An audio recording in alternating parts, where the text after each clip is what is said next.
it's a very deep, long story, and it's a beautiful story. We really thought it would be an easy one to do because we have so much material on the churches already. And we certainly knew a bit about Ben Ezra, not too much about Amr Mosque, but Gawdat pulled together his team, and with Tarek Swelim doing the Mosque and Fustat, we thought it was just going to be a snap. Well, it wasn't a snap. It took 5 years. 2 years we were late 2 years because of the unrest in Egypt. And so it was a good thing in a way to have those 2 years delay, because we really did a better job and in putting more history, more heritage, and finding more material. Some of the challenges we faced were naturally because of the unrest. The American University in Cairo Press offices are right on Tahrir Square. They were broken into, all of the computers and hard drives were stolen. It took us a while to put all the information back together. The designer had already put some of the high-resolution things together in his computer. And then the designer's house was broken into, and all of his computer and his hard drives were stolen. He's done over 100 books, and everything was taken. That was a huge tragedy. And it took a long time for him to put those high resolutions again into his work. I think when you ask about what would the Old Cairo readers be most fascinated to discover, oh gosh. For me, as a Western Christian, the most fascinating to me was the fact that Amr Mosque is the first mosque built on the whole African continent. And Fustat was the first Islamic city, planned city and built right behind the mosque. Fabulous history. I wish that I could have found some drawings or some indication of how beautiful Fustat was, and we know that it was burned down because the Caliph at the time didn't want the Crusaders to get it, to take it over. And unfortunately, it's ruins now, and I understand that, well, before the revolution, the ruins of Fustat were being manicured beautifully with the idea that tourists would be able to come.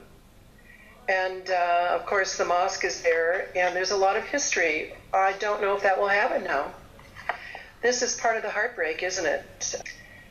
Tourism brings a lot of money to Egypt, but much, much more than that. It brings a great understanding between all of the cultures that come there, and I think it's so valuable to have a lot of communication between cultures and human beings, non-politicians, if you will. Now, the Jews and Muslims did live together in Old Cairo for many centuries. It was a wonderful atmosphere of tolerance. Gawdat Gabra writes that the Jewish, Christian, and Muslim merchants were partners, and their families dwelt alongside of each other as neighbors. And yes, they did share so much. They opened each other's shops on holy days because they couldn't open on their Sabbaths. They did all of these things together, and I imagine walking in those old streets that the women too walked together, they talked, they did their laundry together, they did their shopping, the children played together, and I'm not sure that that is allowed to happen so much anymore, which is sad. I wish that we could come back to that. Is there a site or something that's my favorite? And of course, as a Christian, the churches mean a great deal to me. I love Ben Ezra and what the people that have volunteered to take care of Ben Ezra is so beautifully done. I had great hopes that the Muslims would take more pride in their Fustat ruins and do something about making it a welcome spot. I don't know if that's happening. If I had to say a favorite church, I judge places of worship by the spiritual feeling I get when I walk in there.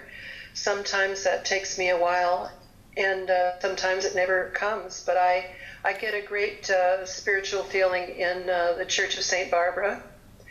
That place was built with love, and you can just tell. You can tell. There's a lot of history in the Hanging Church, and it's a spiritual place. There's no doubt about that. But St. Barbara is my favorite, I think. All in all, this has been an amazing opportunity, an amazing experience for everybody on the team. And now that the book is out and we have people responding to it, I had a secret, deep hope that they would get that we all need to live together. And I wish that the hate could be stopped.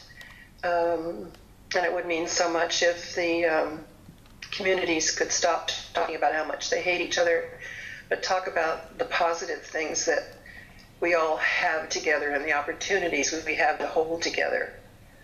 That would really be a wonderful result of this book.